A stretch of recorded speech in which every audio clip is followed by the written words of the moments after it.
Nino Mulak hinamon ang dalawang beking namantala umano sa kanyang panganay na anak na si Sandro Mulak.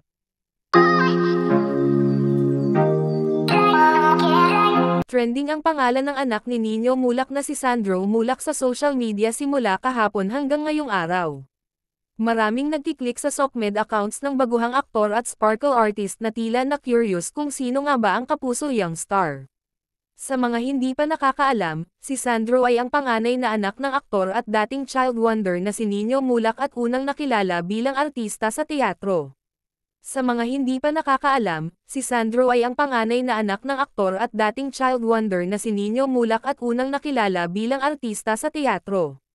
Usap-usapan ang pangalan ni Sandro sa apat na sulok ng ka-showbizan sa gitna ng naglabasang blind item tungkol sa isang baguhang aktor na hinaras at hinalay umano ng dalawang powerful gay executives na konektado sa isang TV network. Ito ang dahilan kung bakit biglang nadagdagan ang followers ni Sandro sa SOCMED kasabay ng pagte-trending ng kanyang name dahil nga sa dami ng nagsesearch sa pangalan niya pati na rin sa kanyang amang si Nino. Mas lalo pang pinag-usapan si Sandro nang mag-post siya sa Instagram ng isang sad face emoji bukod pa sa quote na ibinahagi niya na may kinalaman sa pagiging helpless. Sabi ni Sandro, "God is never late. He sees the cries of the helpless and He will heal, provide, lead, and save.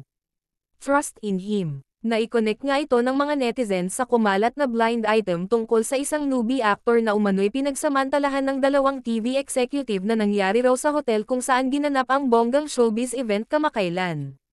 Ngayong araw, isang cryptic message naman ang ipinost ni Nino sa kanyang Facebook page na hinihinalang may kinalaman din sa pinagdaraanan ni Sandro.